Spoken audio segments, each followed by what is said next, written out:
कब कब आपको फास्टिंग पर जाना जरूरी होता है, या कौन सी ऐसी चीजें हैं जिनसे आपको पता चल जाता है कि this is the time to fast? First, जब आपकी स्पिरिचुअल भूख जो है, जब आपकी स्पिरिचुअल हंगर, आपकी स्पिरिचुअल थर्स्ट इतनी बढ़ जाती है कि आपको नॉर्मल चीजों में अब कोई सेटिस्फैक्शन नजर ही नहीं आती। आपकी प्रार्थना के टाइम में जब आपका सीजन बदलने लगता है, तब भी ये एक चीज जो है बड़ी पर्टिकुलरली आपकी लाइफ में होती है कि आपकी स्पिरिचुअल भूख और प्यास बढ़ जाती है, आपका प्रार्थना करने का स्टैमिना बढ़ जाता है। जितने पहले टाइम में आप बोर हो जाते थे या डिससैटिस्फाइड, जिसमें आप थक जाते थे, अब आप उसमें डिससैटिस्फाइड हो जाते हैं ताकि आप ज्यादा समय प्रार्थना कर पाए। जब आप दानियल की किताब पढ़ते हैं चैप्टर नंबर 10, तो उसमें आप देखते हैं दूसरे और तीसरे वचन में कि वहां पर Daniel he commits himself to fasting. वो कहता है कि मैंने पूरे 3 हफ्तों तक क्या किया, मैंने उपवास रखा, और उसमें क्या किया, कोई स्वादिष्ट खाना नहीं खाया, ना उसने कोई ऐसी चीज, कोई मांस, कोई दाख मधु अपने मुंह में रखा, और ना ही अपने देह पर कुछ भी तेल लगाया। For 3 weeks he was fasting. He felt so hungry for the Lord. He wanted to know something from the Lord. वो परमेश्वर से रेवलेशन पाना चाहता था। वो इतना भूखा और प्यासा हो गया परमेश्वर के चेहरे को देखने के लिए, प्रभु से बातचीत करने के लिए, कि वो 3 हफ्ते तक अपनी सुध बुध ही गवा बैठा। उसको ये भी नहीं ध्यान रहा कि जी मैंने तो अपनी तेल मालिश भी नहीं करी, मैंने तो खाना भी नहीं बढ़िया खाया, मैंने तो कुछ अच्छी सी चीजें भी नहीं खाई। उसको कोई परवाह ही नहीं थी। He was on fasting. और जब आप इसी चैप्टर की 12 और 13 आयत को देखते हैं, आप देखेंगे कि यहां पर परमेश्वर का स्वर्गदूत उतरता है। उसी चैप्टर में ही जहां दूसरी आयत में वो फास्टिंग में बैठा, वहीं another 10 verses down the lane वहां पर परमेश्वर ने अपने स्वर्गदूत को भेज दिया, उसको मैसेज देने के लिए कि हम तो पहले दिन से ही तैयार थे, हम तो आने वाले थे। So that means when you fast, you have that stamina built up inside of you. आपके अंदर एक स्टैमिना बिल्डअप हो जाता है। पहले तो आप जब फास्ट पे इसलिए जाते ताकि आप स्टैमिना को बिल्डअप करें, और जब आप फास्टिंग पर जाते हैं वो स्टैमिना बढ़ना शुरू हो जाता है। जब दानियल फास्टिंग पर गया होगा तो उसको परमेश्वर ने ये बात दिखाई होगी कि he needs to go on fasting, क्योंकि वो जो चीजें देख रहा है उनको नहीं समझ पा रहा है। अब ये वही बंदा था जो नबूकदनेस्सर राजा के दर्शनों को बता रहा है, जो दूसरों की ड्रीम्स को इंटरप्रेट कर रहा है, लेकिन जो चीजें इसको दिखाई दे रही हैं वो उसको इंटरप्रेट नहीं कर पा रहा है। सो उसको he was hungry to get more from the Lord. वो भूखा था परमेश्वर से कुछ और पाने के लिए, इसलिए वो फास्टिंग पर जाता है। तो जब भी आप परमेश्वर के लिए, प्रभु के वचन के लिए, प्रभु की चेहरे को ताकने के लिए भूखे हो जाएंगे ना, आपकी जिंदगी में ये 3 कामों में से एक काम जरूर होगा। सबसे पहले ये कि आपका प्रार्थना करने का तरीका बदल जाएगा, आपके प्रार्थना करने की क्वालिटी बदल जाएगी। आपको पता ही नहीं चलेगा कि आपके मुंह में जो लफ्ज आ रहे हैं, आप सोचेंगे इतनी अच्छी प्रेयर तो मैंने पहले कभी की नहीं। सो ये चीज तो जरूर होगी, that the way you pray, आपकी प्रेयर लाइफ बदलनी शुरू हो जाएगी। इसी के अंदर ही जो दूसरी बात है ये कि जो चीजें पहले आपको सेटिस्फाई किया करती थी, या जितना टाइम पहले जब आप दुआ में बैठते थे, बंदगी में बैठते थे, तो आपको वो सेटिस्फैक्टरी लगता था कि चल ठीक है, इतनी देर प्रार्थना कर ली बहुत है। अब आपको वो सेटिस्फैक्टरी नहीं लगेगा, आपको लगेगा अभी भी कुछ खालीपन है, उसको भरने की जरूरत है। तीसरी चीज जो यहां पर होगी कि आप स्पिरिचुअली, जैसे मैंने पहले बताया, आप बड़े अलर्ट हो जाएंगे। हर छोटी छोटी चीज आपको समझ में आनी शुरू हो जाएगी, आप नोटिस करना शुरू होंगे जो पहले आपने कभी नोटिस नहीं किया। और प्रभु यीशु इस बात को कहते हैं कि वो लोग ब्लेस्ड हैं, वो लोग धन्य हैं, मुबारक है वो लोग जो धार्मिकता के भूखे और प्यासे हैं। सो राइचियसनेस के लिए जो हंगर करते हैं, सो उनके लिए परमेश्वर ये बात कहते हैं। एंड रिमेंबर, परमेश्वर के लिए जो डिजायर होती है ना, जो उस सीजन में आपके अंदर जो लगती है ना डिजायर कि जी मैं प्रभु को पाना चाहता हूं वाली डिजायर, वो कोई इमोशनल डिसीजन नहीं होता है। कि मैं आज बड़ा इमोशनल हो गया था इसलिए मैंने ऐसा किया। नहीं, it is not an emotional thing, it is led by the Lord. So इसलिए पहली चीज याद रखिएगा, जब आपकी आत्मा की भूख और प्यास बढ़ जाए परमेश्वर को पाने के लिए, प्रभु के साथ बैठने के लिए, प्रभु के साथ समय बिताने के लिए, समझ जाएं कि आपको फास्टिंग पे जाने की जरूरत है।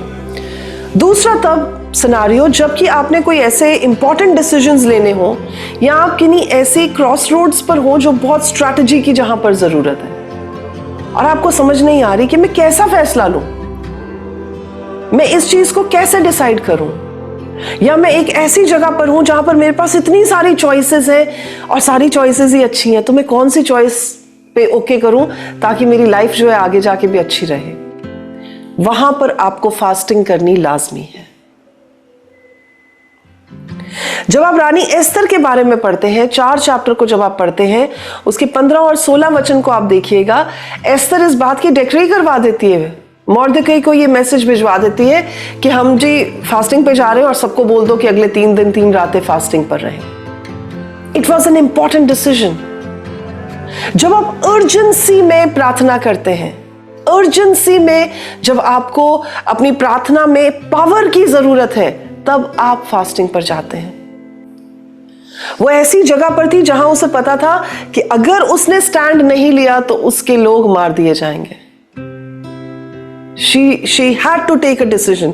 और डिसीजन सिर्फ ये नहीं था कि फास्टिंग पे जाना है, डिसीजन ये था राजा के सामने जाकर प्रेजेंट होना है। और आपको पता है, जब आपने एस्तर की किताब पढ़ी होगी, आपको पता है कि राजा ऐसे ही नहीं हर किसी को अपने चैम्बर में आने देता था। जब तक वो चाहता नहीं था, अगर कोई उसके चैम्बर में चला जाता तो वो मार दिया जाता था, उसको एग्जीक्यूट कर दिया जाता था। So she was on crossroads. वो अपना मैसेज तो, अपना पैगाम तो पहुंचाना चाहती थी राजा के पास, पर वो पहुंच नहीं सकती थी राजा के पास, इसलिए उसको एक्स्ट्रा पावर की, उसको विजडम की, उसको डिवाइन फेवर की जरूरत थी। इसलिए वो 3 दिन की फास्टिंग पर खुद भी जाती है और अपने लोगों को भी कहती है। So at times you have to understand कि जहां जहां आप उन क्रॉस रोड्स को, उन चॉइसेस को, उन ऑप्शंस को वाइप ऑफ करके सही फैसला लेना चाहते हैं और आगे बढ़ना चाहते हैं, आपको आपकी अकल नहीं, आपको स्वर्ग की अकल की जरूरत है। आपको स्वर्गीय समझ की जरूरत है, तब फास्टिंग पर जाने की जरूरत है।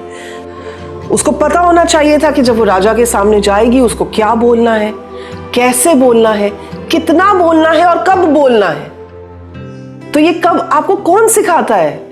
जब तक परमेश्वर अकल ना दे, बंदा खुद नहीं कर सकता है। इसलिए फास्टिंग पे जाने की जरूरत थी। और जब आप फास्टिंग पे जाते हैं, जब आप क्रॉस रोड्स पे होते हैं, जब आप डिवाइन स्ट्रैटेजिक क्लैरिफिकेशन मांग रहे होते हैं परमेश्वर से, ये सिर्फ आपको क्लैरिटी नहीं देती है, ये आपको एक रास्ता बनाकर देती है फास्टिंग, जिससे आप उस रास्ते पर आसानी से चल सकते हैं। यहां पर मैं ऐसा कह सकती हूँ कि फास्टिंग के साथ जितना भी आपके इर्द गिर्द का शोर होता है वो खत्म हो जाता है।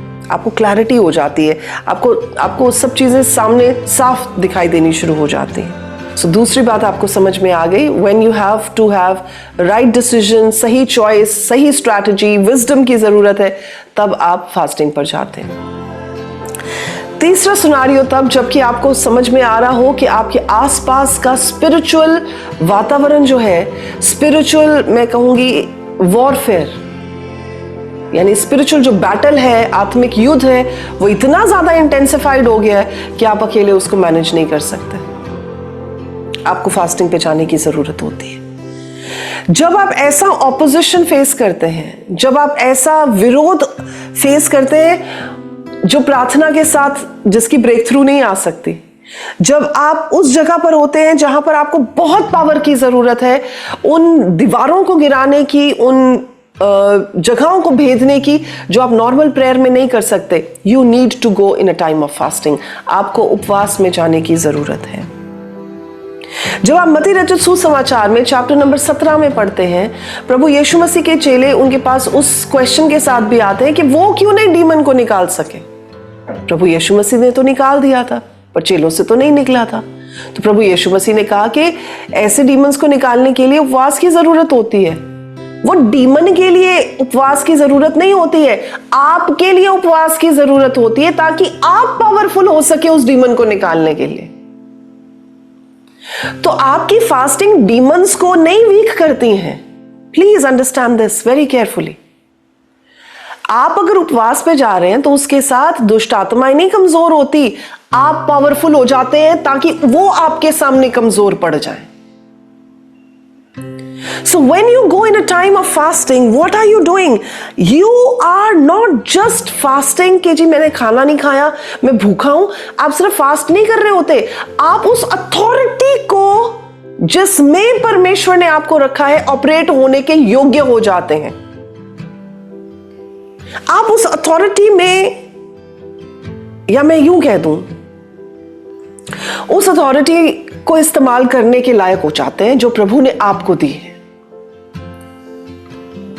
हम सब कहते हैं कि जी वचन में लिखा है कि जो बिलीवर है वो क्या करेंगे, वो दुष्ट आत्माओं को, वो बदरूहों को भी बाहर निकालेंगे, पर सब लोग नहीं भी निकाल पाते। क्यों? Maybe they are not equipped. Authority तो है, पर अथॉरिटी को इस्तेमाल करना नहीं आता है, या उस अथॉरिटी को इस्तेमाल करने के लायक नहीं बने हैं। वो कब बनते हैं? आप फास्टिंग के साथ बनते हैं, आप प्रार्थना के साथ बनते हैं, आप वचन की गहराई में उतरने से बनते हैं, आप परमेश्वर के साथ रिलेशनशिप में स्ट्रॉन्ग बॉन्डिंग में आने से बनते हैं। So it is a process, और फास्टिंग एक बड़ा इंपॉर्टेंट उसमें मैं कहूंगी लिंक है। जब प्रभु यीशु मसीह के ऊपर आजमाइश आई मिनिस्ट्री शुरू करने से पहले, तो वो क्या कर रहे थे? फास्टिंग में जाकर, वो फास्टिंग में जाकर अपने आप को तैयार कर रहे थे उस अथॉरिटी को इस्तेमाल करने के लिए कि जब वो शैतान को डांटे तो उनके पास कोई दुष्ट आत्माएं थोड़ी आई थी छोटी मोटी सी, वो तो सीधा डायरेक्ट कन्फ्रंटेशन किससे हुआ था? शैतान से। तो फास्टिंग के टाइम पे वो क्या कर रहे थे? फास्टिंग के टाइम पर वो अपनी स्पिरिचुअल अथॉरिटी के हायर लेवल पर जा रहे थे। सो जब आप उपवास रखते हैं, जब आप फास्टिंग पर जाते हैं, आप क्या करते हैं? आप अपनी स्पिरिचुअल अथॉरिटी के लेवल को रीच करते जाते हैं, अचीव करते जाते हैं। सो हर सीजन में, हर जगह पर, हर बिलीवर का एक अलग लेवल होता है। कोई इस लेवल पर हो सकता है, कोई इस लेवल पर हो सकता है, कोई इस लेवल पर हो सकता है, कोई इस लेवल पर, हर बंदा डिफरेंट लेवल पर होता है। पर हर बार जब आप फास्ट करते हैं, आप अपनी स्पिरिचुअल अथॉरिटी के नेक्स्ट लेवल पर चले जाते हैं। तो आप उन स्पिरिचुअल अटैक्स को हैंडल कर पाते हैं जिन्हें पहले हैंडल नहीं कर पाते थे। अब आप जीत पाते हैं उन लड़ाइयों में जहां पहले जीत नहीं पाते थे। सो इसलिए जब आप ये देखें कि आपकी प्रेयर लाइफ में अनयूजुअली आपको ऑब्स्टिकल्स, आपको रुकावटें फेस करनी पड़ रही हैं, जब आपको लगे कि आप किसी चीज़ के लिए बहुत अरसे से प्रार्थना कर रहे हैं और ब्रेक थ्रू नहीं आई है, जब आपको लगे कि कोई ऐसे पहाड़ हैं जो आपके सामने अचानक से आ जाते हैं और गिर नहीं रहे हैं, बड़े अरसे से वो चली जा रहे हैं और बढ़ते जा रहे हैं, that is the time that you need to go in fasting. वो समय होता है जब आपको उपवास में जाने की ज़रूरत होती है। इसका मतलब ये नहीं होता कि आप कमज़ोर हैं, इसका मतलब ये होता है कि आपको अगले लेवल पर जाकर अपनी जीत को लेना ज़रूरी है। तो ये थर्ड पॉइंट है जिससे आपको पता चल जाएगा कि आपको फास्टिंग में जाना बहुत बहुत नेसेसरी है। चौथी चीज, जब आप अपने ब्रेक थ्रू को, जब आप अपने छुटकारे को परमेश्वर से पाना चाहते हैं और एक डिवाइन सेटअप को देखना चाहते हैं ताकि आपका छुटकारा जो है आपके हाथ में आ जाए, आपको मिल जाए, तब आपको फास्टिंग में जाने की जरूरत है। जब परमेश्वर आपको पोजीशन कर रहे होते हैं एक बड़े ब्रेक थ्रू के लिए, ब्रेक थ्रू का मतलब बेसिकली आपकी प्रार्थना का जवाब आने वाला है, सो उसको आप ब्रेक थ्रू कह सकते हैं, सिंपलेस्ट तरीके में अगर मैं आपको समझाना चाहूं। सो जब परमेश्वर आपको पोजीशन कर रहे होते हैं आपकी प्रार्थनाओं के जवाब को रिसीव करने के लिए, एक मेजर ब्रेक थ्रू को लाने के लिए, और जब स्वर्ग में कुछ चल रही होती है, हलचल चल रही होती है आपकी लाइफ में कुछ नया लाने के लिए, उस समय परमेश्वर आपको फास्टिंग पे जाने के लिए लीड करते हैं ताकि आप पोजीशन हो जाए। अब कई लोग सोच सकते हैं कि जी घर बैठकर भी तो हमें आशीषें मिल जाती हैं। बिल्कुल मिलती हैं, वो परमेश्वर का एक तरीका है ब्लेस करने का। पर फिर हम मीटिंग्स पे क्यों जाते हैं? क्योंकि वो भी परमेश्वर का एक तरीका है। तो परमेश्वर आपको पोजीशन करेंगे। अब जितने भी हम आपको मिरेकल्स बता रहे थे जो इतने सारी मीटिंग्स में हुए, अगर वो लोग अपने घर से देख रहे होते तो मुझे नहीं पता कि वो ठीक होकर चलते कि नहीं चलते। पोलियो के, लकवे के जो मरीज हैं, पैरालिटिक लोग हैं, वो चलते कि नहीं चलते, उनकी बाजुएं मूव करती कि नहीं करती, उनकी टांगे फंक्शनल होती कि नहीं होती, आई डोंट नो। बट मुझे इतना पता है कि परमेश्वर अगर उन सभाओं में उनको लेकर आए, प्रभु ने उनको पोजीशन कर दिया उन ओपन हेवंस के नीचे, जहां पर उनकी बरकतें उनके ऊपर डायरेक्टली गिर सकती थी, डायरेक्टली आकर ठहर सकती थी। आज हो सकता था कि आप इस मैसेज को ना सुनते, बट आप अगर इस मैसेज को सुन रहे हैं, इसका मतलब यह है कि जो दुआ की जाएगी, जो प्रार्थनाएं की जाएंगी, इसके बाद परमेश्वर ने आपको पोजीशन कर दिया ताकि आप इस सभा में, आप इस मैसेज में, आप इस वचन के द्वारा जो आशीषें आपके लिए थी, आप पोजीशनड हो गए उन आशीषों को रिसीव करने के लिए। जब हम एजरा की किताब पढ़ते हैं, चैप्टर नंबर 8 को जब आप पढ़ते हैं, 22 और 23 आयत में आप देखें, वहां पर एजरा कहता है हम तो बड़े टौर के साथ जाके हमने तो राजा को बोल दिया कि जी हमारा परमेश्वर ही हमारे लिए काम करेगा, और अगर अब कहीं नहीं किया तो बड़ी प्रॉब्लम हो जाएगी। तो वो लोग क्या करते हैं? They go on a time of fasting, क्योंकि वो अपनी प्रार्थना के जवाब को देखना चाहते हैं, वो अपनी ब्रेक थ्रू को देखना चाहते हैं। वो बीच में नहीं रुक जाना चाहते कि जी हमने तो कह दिया, अब हो कि ना हो हमें क्या लेना देना। वो बड़ा क्लियर था इस बारे में कि हमने तो कह दिया है, अब हमारी प्रार्थना के जवाब को आने के लिए हमें क्या चाहिए? हमें फास्टिंग की पुश चाहिए। जब आप नेहमाया को देखते हैं तो नेहमाया ने क्या, इससे पहले कि वो राजा के पास जाता और उसके सामने अपनी फरियाद को रखता, उसने क्या किया? He went into the time of fasting. फिर हम देखते हैं उसकी फरियाद सुनी गई, उसकी प्रार्थना का जवाब आया। जब आप अपनी प्रार्थना के जवाब को देखना चाहते हैं, जब आप अपनी ब्रेक थ्रू को, लॉन्ग अवेटेड ब्रेक थ्रू को देखना चाहते हैं, जब आप कहते थे ना बस बहुत हुआ और नहीं सह सकता, उस समय आप फास्टिंग पे जाते हैं। तो नेहमाया 1:4 में आप देखें, वो रो भी रहा है, वो दुहाइयां भी लगा रहा है और भूखा था, उसने कुछ नहीं खाया, वो सिर्फ उपवास करके यानी भूखे प्यासे रहकर परमेश्वर के सामने अपनी गुहार लगाता रहा। कई बार आपको ऐसा लगेगा कि आपने किन्हीं चीजों के लिए बहुत समय तक इंतजार किया है और प्रार्थना की है, आपके अंदर ना एक स्टरिंग सी होगी, कोशिश होगी कि मुझे उपवास पर, मुझे रोजों पर जाने की जरूरत है। तो ये वो समय होगा जहां पर आप फास्ट पर जाइएगा। एक एग्जाम्पल मैं वो भी देना चाहूंगी, जब पौलुस जो था वो तिमोथी को कहता है कि जो प्रोफेसीज मैंने तेरे ऊपर की हैं, उनको तो तुझे लड़कर उन प्रोफेसीज को पूरा करना पड़ेगा। तो बेसिकली लड़ने की वो क्या बात कर रहा था? That means you have to wrestle in you know spirit. तो आप स्पिरिट में कैसे रेसल करते हैं? आप उपवास के साथ रेसल करते हैं, प्रार्थना के साथ रेसल करते हैं। कई लोगों की प्रोफेसीज को बड़ा लंबा अरसा हो जाता है, कब की प्रोफेसी हुई होती है, आई रिसीव भी कर लिया होता है, थोड़ा सा कुछ दिखता है पर फिर वो वापस हो जाता है, थोड़ा सा दिखता है। दैट इज द टाइम आपको उपवास पे जाने की जरूरत है। आपको उस प्रोफेसी के लिए आत्मा में लड़ने की जरूरत है, और वो लड़ाई के लिए कहां से ताकत आएगी? आपको वो बल कहां से आएगा? आपको वो बल फास्टिंग के टाइम पर आएगा। तो ये 4 एरियाज हैं जो आपको क्लियरली बताते हैं कि आपको फास्टिंग पे जाने की जरूरत है। आइए इस समय हम लोग प्रार्थना में चलते हैं, और मेरा विश्वास है कि आज के समय के लिए प्रभु ने जो वायदे रखे हैं, जो काम रखे हैं उनको, और जो आशीषें रखी हैं उनको हम रिसीव करने के लिए रेडी हो जाएं।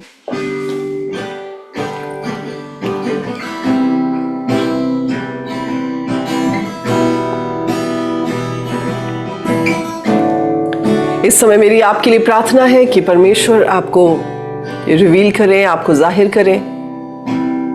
हर एक ऐसे भाई को, हर एक ऐसी बहन को जिन्हें उपवास पर जाने की जरूरत है, जिनके सीजन में परमेश्वर बदलाव लाना चाहते हैं, मेरी दुआ है कि आज के इस वचन के साथ आप जान पाए कि आप किस जगह पर खड़े हैं, किस पड़ाव में खड़े हैं और आपको आगे कैसे बढ़ना है। धन्यवाद हो हमारे परमेश्वर। अब्बा पिता, आपका धन्यवाद देते हैं, आप ही के पवित्र नाम का धन्यवाद देते हैं, आप ही के नाम को पुकारते हैं। यावे खुदावन, आपके नाम को, मेरे प्रभु, जो सब नामों से ऊंचा नाम है, जो सामर्थी नाम है, जो प्रभु ऑल पावरफुल, ऑल नोइंग खुदावंद है, हम आपके सामने अपने आप को झुकाते हैं, अपने आप को मेरे परमेश्वर आपके सामने रख देते हैं और इस बात के लिए प्रार्थना करते हैं कि प्रभु यीशु के नाम में प्रभु आपका फजल हम पर आकर ठहर जाए। मेरे खुदा, इससे पहले कि हम आपसे कुछ मांगे, हम आपसे प्रार्थना करते हैं कि आप हमें अपनी नजदीकी में खींच कर लेकर आए,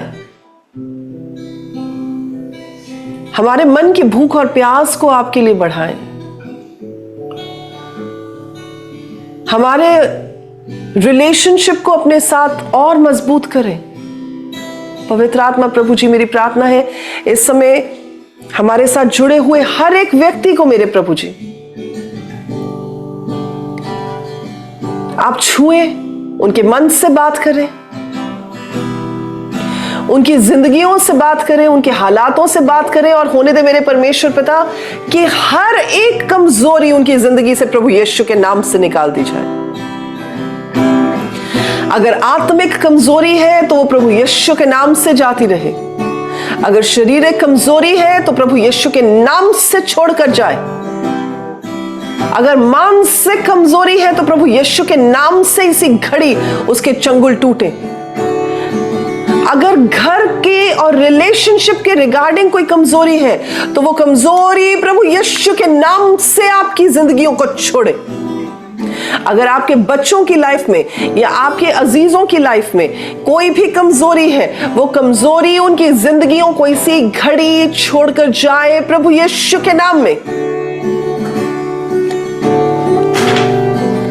प्रभु, मेरी प्रार्थना है आपका नया बल इस घड़ी आपके लोगों के ऊपर आकर ठहर जाए।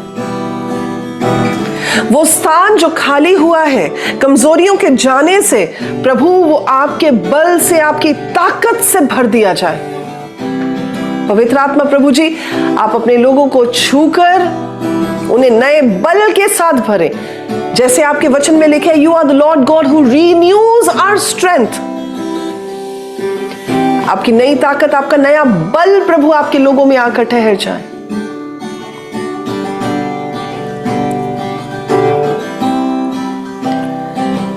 सारी कमजोरी, सारी घटी जाए प्रभु यीशु के नाम में। मेरी प्रार्थना है मेरे परमेश्वर पिता के इन दिनों में आपके लोगों ने जो उपवास रखे हैं, वो उपवास आपके सामने उस पर्पस के लिए इस्तेमाल किए जाएं जिसके अंतर्गत आपने उन्हें उपवास पे जाने के लिए लीड किया है।